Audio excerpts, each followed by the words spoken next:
share this. Don't even know if anyone will watch this today, to be honest.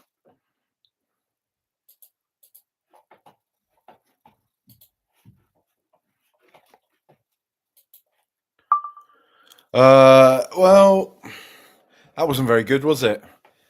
Do we have to? Do we have to talk about this today? Like, do we have to talk about Tottenham? We talk about something else. Can I talk about films? I like talking about films. Can I do that instead? I want to watch Anora tonight. That won all the Oscars and stuff. I haven't watched Anora yet. It's back in cinemas. It's on streaming as well. You can rent it on like Google, whatever it is, however you rent films online.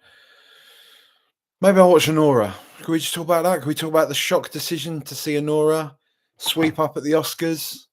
Demi Moore not winning for The Substance? Should we do that?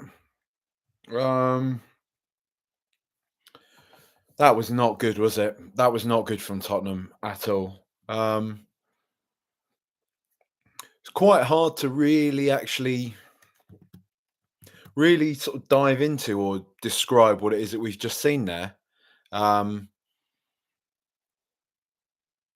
funny thing is, and bear with me, don't like the funny thing is, right, I've said stuff on here that is like that gets so like twisted either way. Like I've got such a large group of people who dive on stuff that it's not just something I say. I'm not saying I get singled out for this. It's what happens when football gets like this. But it's such a large group of people that will jump on anything that seems faintly positive or forgiving of Ange Postecoglou and saying it's fans like you that give this all a pass, and vice versa. If you say anything that's kind of critical of what Ange is doing or the way we've been playing, it'll be people saying it's fans like you that don't have the guts for a rebuild, that can't stick with the process and everything. And I've literally had through like stuff I've been tweeting, I've been getting it from like both ends of the spectrum, if you like. The thing that I wanted to say about this game is that I don't actually think, and bear with me, I don't actually think we were actively terrible. Like when I watched that, I was like, Spurs aren't playing like, we're not playing badly, as in like, we don't look like a bad side. What we look like, and this is almost worse. This is almost worse, and it kind of isn't. It's kind of not. That feels like something you just say, isn't it? This is kind of worse, but the we just seem bang average.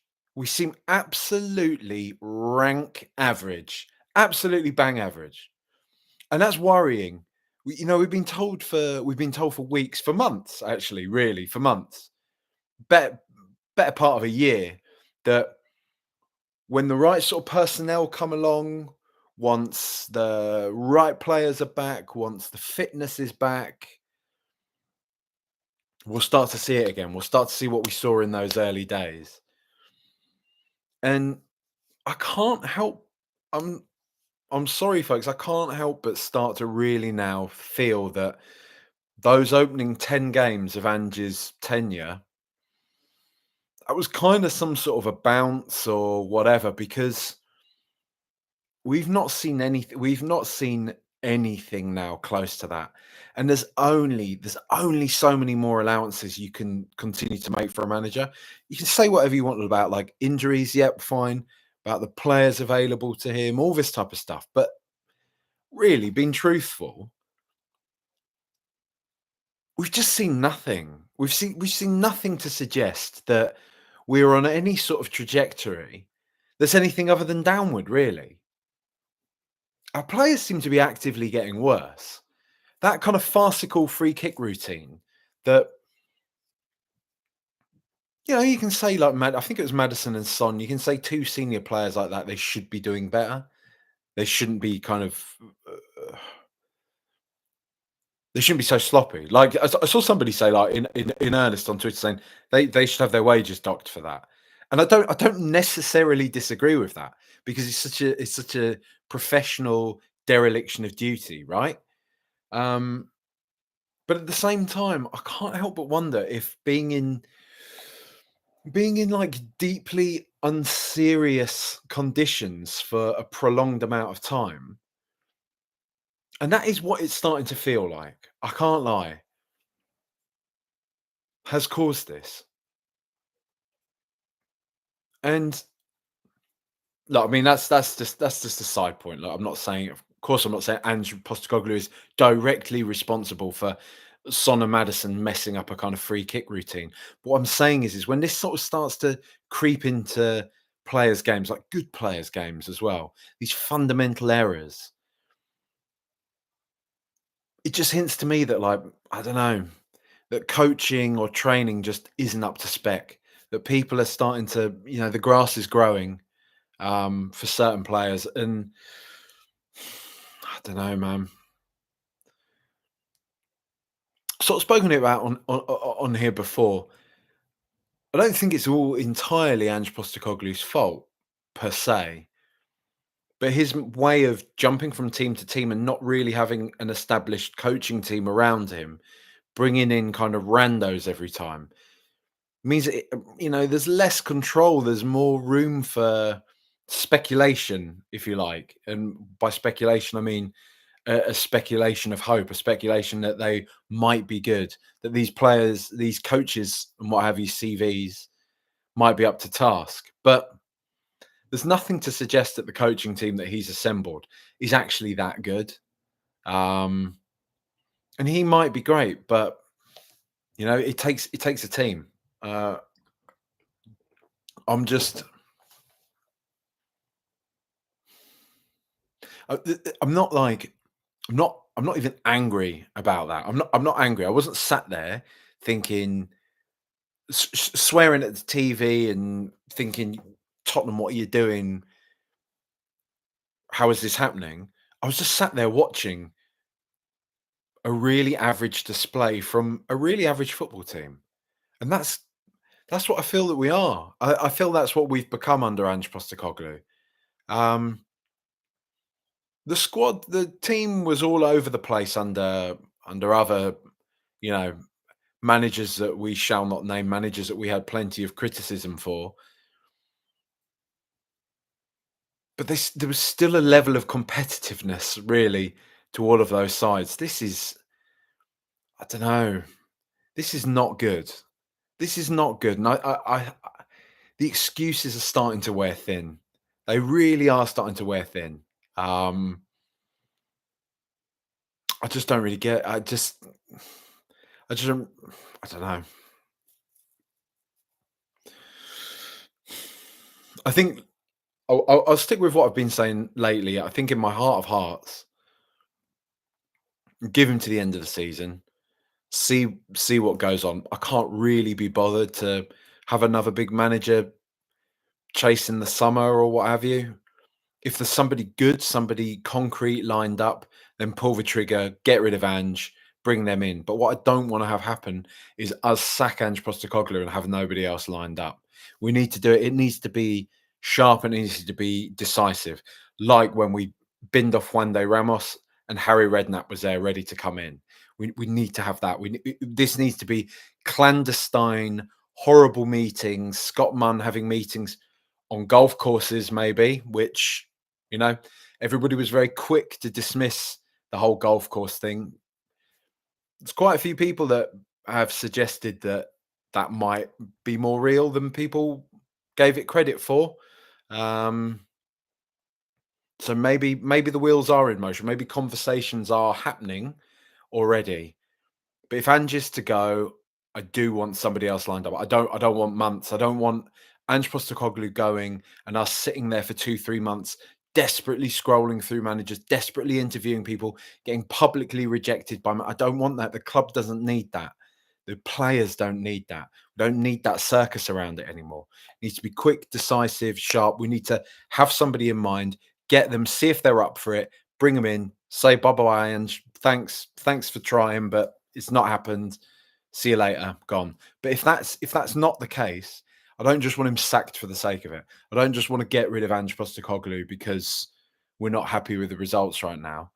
I want him to stay in charge. and I want somebody in charge of the football club. As long as it's not actively terrible, as long as when we were careering towards the bottom of the Premier League, when it looked like when we were actually having genuine conversations about relegation, mentioning Tottenham Hotspur and relegation in the same sentence, that's when I'm like, get rid of him, and we just need something. We need a bounce. We need Allegri till the end of the season, as I think somebody suggested might have happened. Something like that. Just shore the ship, right the direction, get it going. But that seems to be sorted. And like I say, I don't just want to. We've not played very well away against RZ Alkmaar, and I think it has been. I think it's been a terrible performance tonight. Been such a nothingy, bang average, miserable performance. Um, but we can't sack him off the back of that. Like, we've still got a home leg. In truth, terrible performance. But we've only lost 1-0.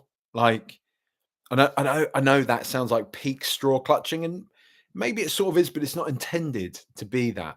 My point is, we've played terribly. We've played really, really badly. We've only lost 1-0. And that's my kind of point about us not being actively bad, right? We didn't play very well, but we weren't awful. We weren't like they weren't troubling us that much. We just didn't really do any. We didn't really even lay a glove on them, did we? But we've come away. We've done the away leg now. We've lost 1-0. We should batter them at. I mean, we should, but we should batter them at White Hart Lane, and then we're through. And so, do you know what I mean? It's just. But I'm talking long term. When I'm talking about this Ange Postecoglou stuff, I'm talking long term. I'm saying, you know, I'm saying this manager maybe isn't the answer. Um, but he's better than nobody, and I think there's still enough of a question about whether or not it could come good, that I think just hastily getting rid of him would be the wrong way. Hastily getting rid of him if there's nobody else lined up. If we have somebody good, if we've been having golf course meetings with Iraola from Bournemouth, and we're saying to him, look, I know we're having a terrible season, but if you come in, you'll sort us right out. Like, we really fancy a bit of you. You're really good.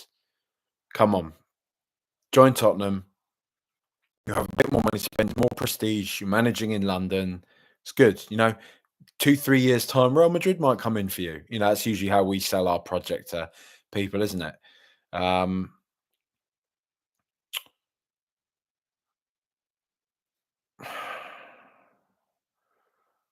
I don't know. I don't know. It's tough. Let's see what some people are saying. Um, Stephen King says that's 90 minutes of my life I'll never get back. Luis F says, "Have you seen I'm Still Here? If not, you should. I really want to see that. That's the Brazilian movie, right, Luis? About like the military, like, junta, do you call it, and everything like that. The politician that goes basically gets lifted, doesn't he? And his family stay in their gaff, and based on a true story, right? I really want to see that, if that's the one you're talking about." Beat Plate says, the nadir of the Ange era. I really wanted it to work. We make any half organized side look like Barcelona. It's ridiculous. I mean, that's the worrying thing. RZ Alkmaar looked decent tonight. They look. I think the thing worrying me most is they just look so comfortable. We didn't do anything to hurt them at all. They didn't look really at any point worried, other than maybe like the last 5-6 minutes. But it's kind of standard, isn't it? Like, you start to pour pressure onto a team and they don't want to mess up. Darren says the technical level of this team is atrocious.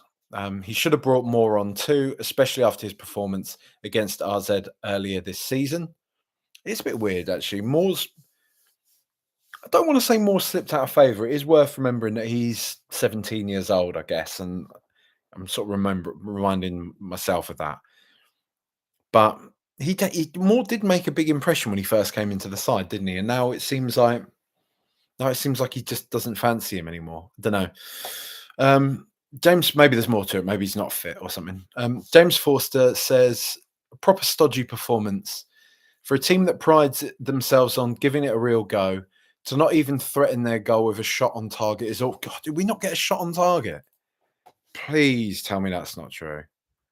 Because like now I'm thinking about it, I'm like, I can't remember one.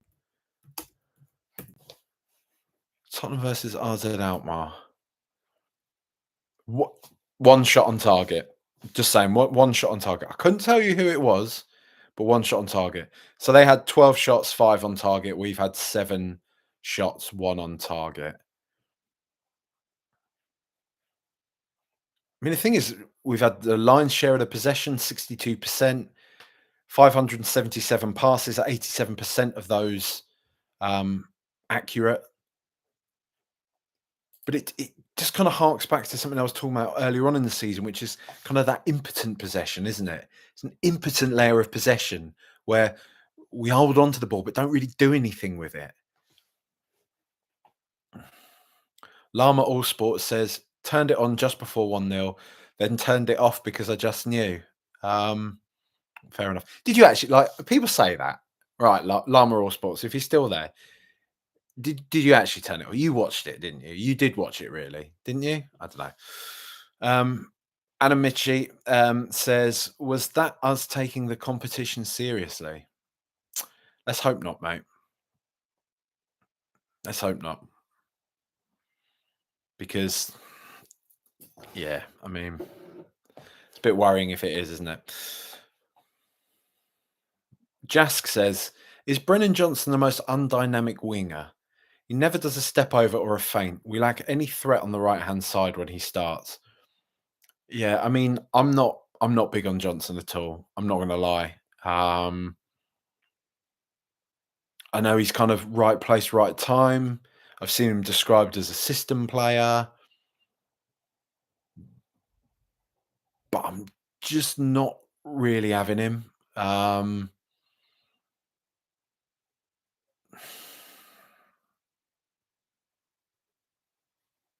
Compare him to someone like Aaron Lennon back in the day. Compare him to someone like Aaron Lennon. You think about they on the Spurs' Instagram account. They posted out the highlights of which game was it? They've been posting out a few highlights actually. I think they posted out one of the Inter Milan games and they posted out the highlights of one of the old Arsenal games. And in both of those games, Aaron Lennon was there, just tearing it down the wing.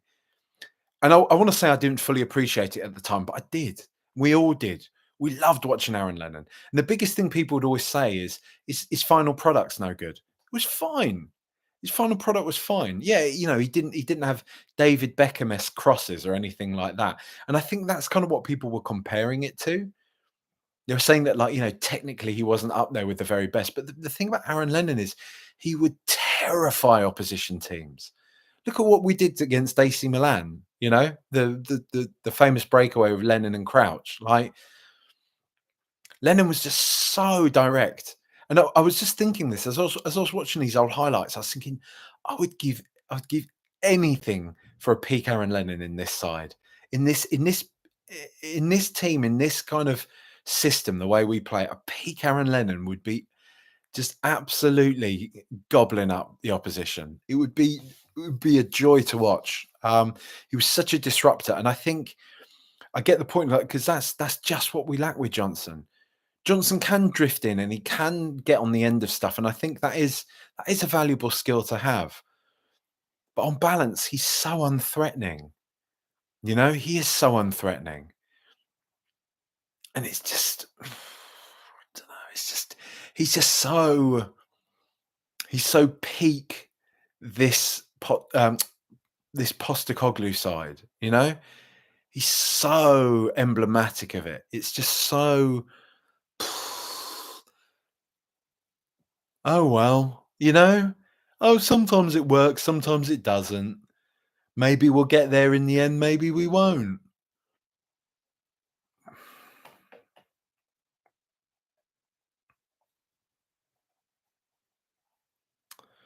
Paul King says, we have to pray the Solanke injury is just a dead leg or something because we're in trouble if we're relying on Son and Tell at number 9.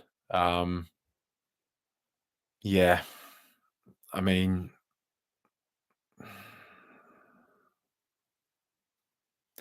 Tell's another one, isn't it? Tell's a player that and I get it. I know the blowback to this. The blowback to Tell is he's 19 years old.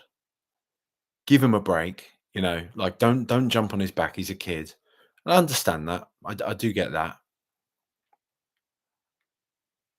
But at the same time, we're talking about a kid that we're maybe going to be paying £50 million for here, right?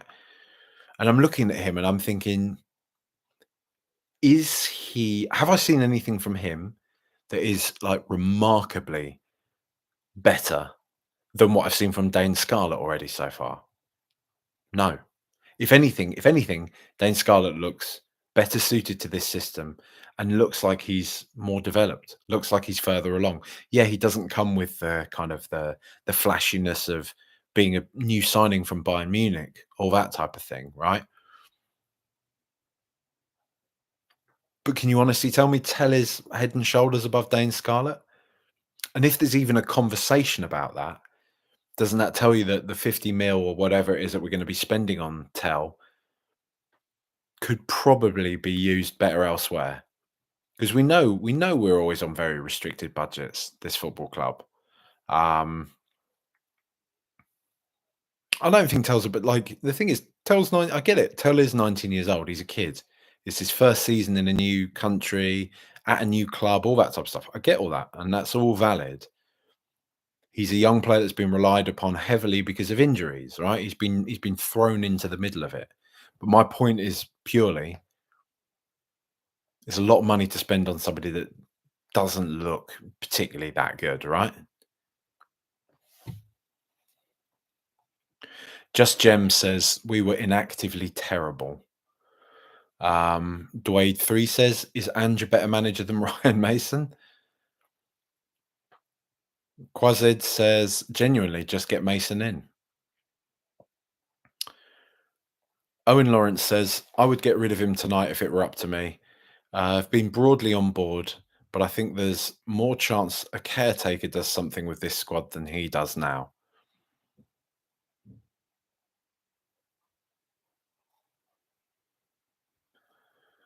Juan Hodges says, the decision to rest players against City looks even worse now. A new low. And should have gone months ago. He's a million miles off it. Matt Scally says, we'll get through, but Jesus, that was awful. They never quite looked like getting a second, but was genuinely happy with holding out for a 1-0 loss. So poor was that performance. Coys. Ben Austin says, Posta no clue. Lee says, we've lost 42% of our games this season. Unjustifiable. Wilson T, what a pathetic performance. Midfield is too lightweight and attackers are atrocious. Squad is in major need of more talent. Yeah, I think that's just kind of one of the main points, isn't it? We need better players in there. Again, I know it's easier said than done, but like somebody of that Rodri profile, if you've got talent ID people out there, right? Somebody needs to jump on that number six. They need to jump on that number six. Whatever. Spit out the metrics. Spit out the metrics. Spit out the metrics. How dar. Um ah dear.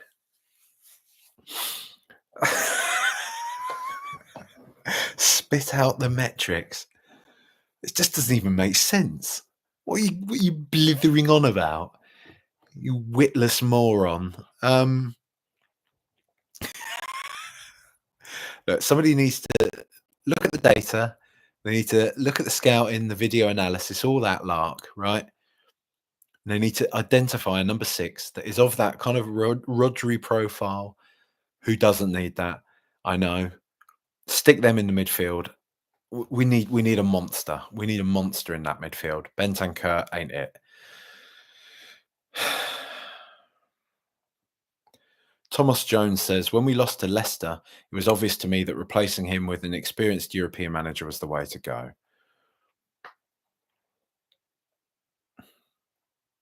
Roulette 613. Ange Postecoglou was made to be an assistant manager. Brian Park. Blame will come for the players, but when the entire team looks bad, regardless of who's on the pitch, Maybe it's the manager. He should have been gone 2 months ago.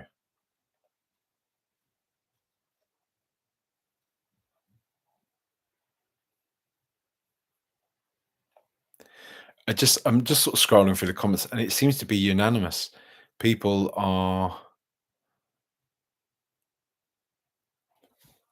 yeah, people aren't happy, and I'm seeing names on here that have been broadly kind of all right with Ange before. When I look at it, I think this. If you are still watching this live, please just give me a comment and let me know if you were somebody who has been pretty much on board with Ange throughout all of this, maybe even for longer than I was, and maybe at times have thought. And I'm not saying this to like basically just tell me if you've quite recently hit a point where you thought Ange just isn't it. I just would be quite interested to see.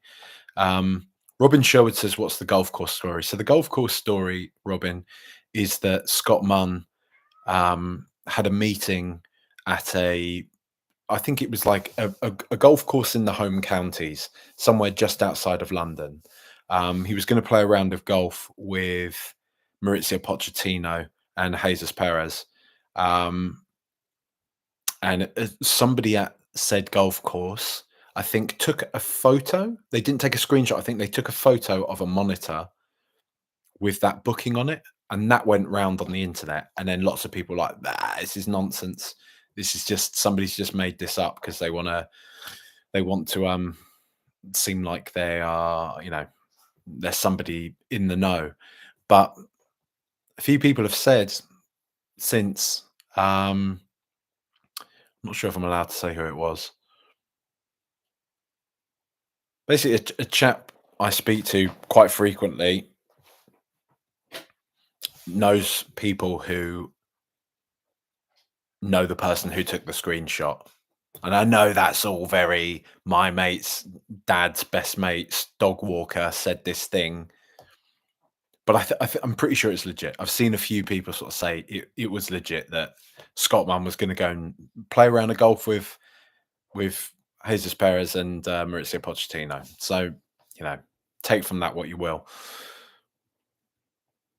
Ahad says, "You need a medal for doing a reaction straight after this shambles." Well, you know, appreciate that, mate. Do you know what I would settle for? I'd settle for a like. There you go. There you go. There you go. I'd settle for a like on there. That'd be nice. Demenstre says, "Just want to say Van der Ven is fully fit but doesn't know how to run, so can't play." Meanwhile, Romero dragged to hell and back for being injured and fitness coming at the same time as an international break. I don't know with those two, and like they're obviously just not in the right place. Who knows? I mean,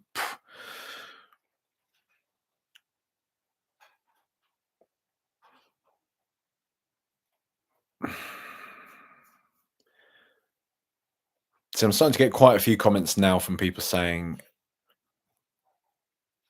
"OL says I've been on board until today. I think." Stephen King says, "I really like Ange and always backed him, but 18 losses in a season tells its own story." Llama All Sports says, "I liked him a lot, but since around November, I've waved. It just doesn't seem to be working. Been waiting for something to happen, but it's just not." That's exactly. Do you know what, Llama? That's exactly where I'm at, mate. Like that's exactly where I'm at. Like I do like him. I like him as a person. I like the way he conducts himself a lot of the time. I know people say, "Oh, he's arrogant. He's just that." I just think that's just noise. That's noise from like Man United journos and all that think Tottenham should be in a certain place and Tottenham should know their place. I don't think Ange is that arrogant. I think the whole "I always win something in my second season" has been totally blown out of context. He was simply making the point. They said something like, "You usually win something in your second season." He said, "I always win something in my second season." He was just stating a fact. And I think that all got blown out of proportion. But like you say, when I watch games like today, I look at it and I just think we're not actively terrible, but just to repeat myself, we just look bang average. And there's no sort of spark. There's no that momentum. It's just gone. I kind of feel for him in the respect that we did have that. We were flying when he first came in. We looked brilliant. Key injuries, and then recurrent injuries. We've never really managed to sort of build up that momentum again. But ironically enough, Maurizio Pochettino, when he was addressing the United States team the other day, was making that point to them when he was saying that, you know, in football, good moments are hard to come by, and you can't really get those back when you start to lose them. You can't really get them back. Um, so you just have to try and embrace them for as long as you can. And there's just that part of me that just feels like this failure to kind of launch with Ange Postecoglou isn't entirely his fault. But I just think we're sort of trapped in this cycle now where we just can't build that momentum. We just can't, and it's not. It's one of these things that like people want to boil this down. They want to reduce it all to the numbers. They want to reduce it all to, well, many of his numbers look okay still, but I think that they only tell half the story. And like I say, I have been listening to How to Win the Premier League, and even Graham himself always will continue to say that the numbers only tell half the story. And I don't even think our numbers are that good under Ange Postecoglou anymore, to be honest, the underlying data and all that. The problem for me is just it's not just about like how we're training, how we're playing, who's back, who's fit. There has to be just that intangible. You know this in any walk of life. We all know this in any walk of life, right? There will always be that. There will always be a period of time in our lives, right? That you will generally look back to, whether it was a certain workplace, whether it was a certain group of friends, a particular summer, a certain holiday, something like that. There will be an untangible quality about a time and a place where things just work. Everyone seems to be in a good place. Everyone's in a good mood. Things are working, you know? Like there's no arguing, there's no bickering, there's no kind of false starts, there's no making do with anything. Things just work and things are just good, right?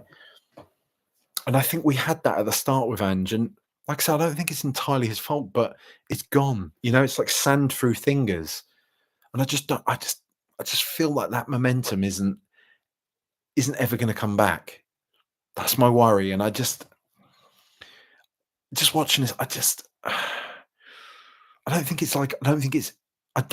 terrible. I don't think it's like horrific, but I really don't think it's very good. And I'm just not convinced that it gets miles better.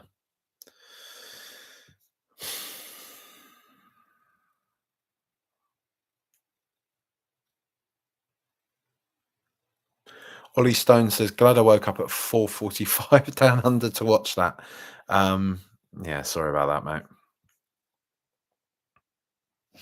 Don't know. Shall I do the players?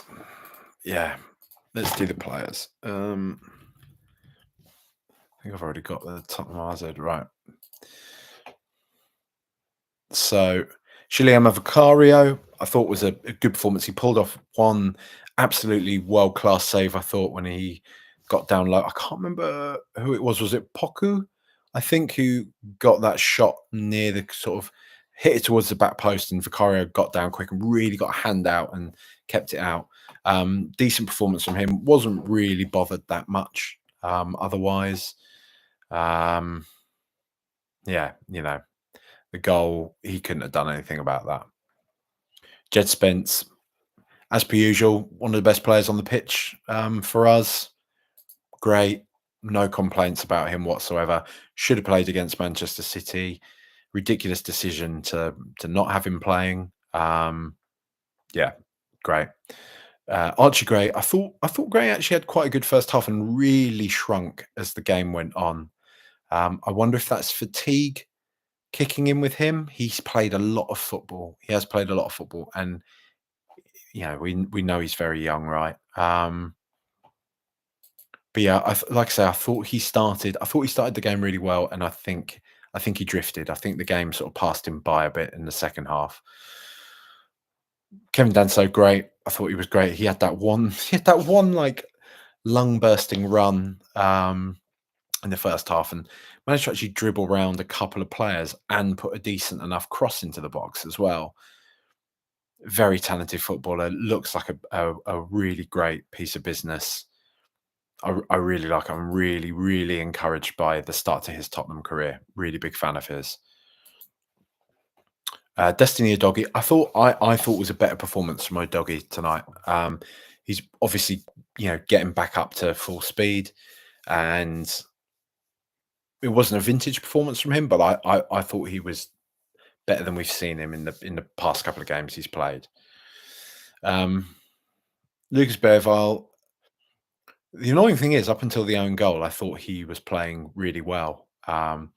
He had one lovely little.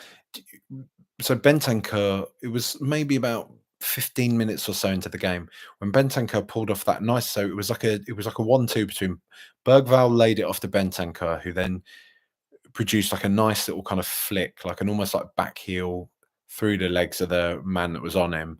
And then Bergvall picked it up and then just hit a lovely kind of crossfield ball with the outside of his boot that went straight to the feet of Sonny, I want to say. It was a lovely ball. And I saw him do a few things like that where he was carrying the ball really nicely, like offloading it pretty nicely, getting stuck in appropriately. And then the own goal happened, which you can't really blame him so much for. But I sort of think he lost his, and it's understandable. He's a young player. I think he sort of lost his head a little bit from that point. I think he probably should have come off sooner. He did. Did he come off? I think he did. He come off for Sarr, or was it Madison that came off for Sarr? I can't remember. I don't think he did come off actually. Did he? No, he didn't. I think he probably should have done. I think he was starting to lose his head a bit. But he's a young player, and that's going to happen. He'll learn from that. But I think there's enough, there's enough promise from Lucas Bergvall to suggest that he's going to be a very good player for many years to come for us. Rodrigo Bentancur, I've said it before, I'll say it again. He just isn't suited to this system. He's not dynamic. He's not strong enough to play like in this number 6 role. He's not mobile enough. I'd sell him in summer. He got a silly yellow card and was just acting so petulantly after the fact. He's supposed to be one of our senior players, doesn't act like it. I think he even had Bergvall telling him to calm down, which is kind of mad. He got an 18-year-old telling one of the supposedly senior players in the team. I'm just not a fan of his. I'm not going to lie. Not a fan. I'd bin him off. Maybe he is my new Højbjerg, but so be it. James Maddison. Now, you see, I'm always told that James Maddison is so crucial to the way we play football. We have to have James Maddison on here because otherwise it doesn't work. We've got no creativity in the team without James Maddison. Again, it's another example of a game where I've not seen James Maddison really on paper should be dictating a game like this. He should be all over it. He should be absolutely taking the mickey out of an opposition team of this caliber. And he just doesn't, does he? He doesn't grab onto games. He doesn't control them in a way that you'd expect. I'm not sold on him. I'm not sold on him. I'm not buying this sort of idea that without him the system doesn't work, the team doesn't click. I haven't seen much to suggest that it clicks with him in it. I'm not having it. Brennan Johnson, just very Brennan Johnson performance, wasn't it? Like the bad side of Brennan Johnson, didn't really do much. There wasn't much to, get excited about from that. Is what it is, isn't it? It just Brennan Johnson doing Brennan Johnson things. Son Heung-min, I've got to say, and I'm not often that scathing of Sonny, but you could be forgiven for wondering if he was even playing today. Did next to nothing, no impact on the game whatsoever. Yeah, it's quite sad to see, isn't it? Mathis Tell, he's a young player thrust into the spotlight, but doesn't look ready. And whether we spend 50 mil on him or not, the jury's out on that, I think. Dominic Solanke didn't really get much time. Obviously, has come off. He's come on and come off again, which is troubling. Yeah, we need him though. Pedro Porro putting that beautiful cross right at the very end for Wilson Odobert, who I'm not going to judge Odobert too harshly there. I can't imagine like aerial dominance is one of his sort of key attributes. Shame he couldn't have got it on target, but there we go. Couldn't tell you much else that Porro did other than that, but it was a good cross. Wilson Odobert looked kind of lively when he came on. I thought the tides actually started to turn a bit when he came onto the pitch. So, yeah, probably underselling his impact on the game. Yeah, we hopefully we'll see him get more and more minutes as the weeks and months go by. Wilson Odobert, already done him. God. Pape Matar yeah, fine. I thought again, much like Odobert, I thought when he came on, the tide started to change a bit. I've seen a lot. I've seen a lot lately of kind of Pape Matar is not very good kind of takes. I'm not having it. Pape Matar to me still is a brilliant player. Yeah, not having it. Dane Scarlett got about a minute. Obviously, that wasn't enough time to make any positive impact. I think he should have gotten more time. And it is what it is, isn't it? Look, I think I've sort of rambled on enough for one night about a game that was deeply unspectacular. Appreciate everyone for tuning in, listening, watching, all that type of thing. If you do listen to the podcasts, you can now listen to them ad-free on Patreon. There's a £1.50 per month tier, which basically means you can listen to every single episode of Rule the Roost ad-free. If you don't like the, because it's a train, tut advert, which, I'm sure Mega Man's happy with the money he's making off of the back of that advert, but it's very, very irritating. So if you don't like the general sort of rotation of podcast adverts and you want to support the show, I'd be very appreciative of that. £1.50 a month tier on Patreon, the supporter tier. If you want to go one step further, there is another tier where you get more access to more podcasts and all that type of thing. So patreon.com/RTRpod. If you sign up, you can also get a free trial. So why not give it a go? Like, subscribe if you're on YouTube, share it, all that type of stuff, whatever. Leave a comment, leave a like. If you listen to the pod, leave a comment, leave a review on any of your chosen platforms. As Ricky from the Fighting Cock and Lads Anonymous says, set your podcast as well to auto download. Don't know why, but it's apparently good. So do that. Not much more to say. Enjoy the rest of your evening. Come on, you Spurs. An annoying evening indeed.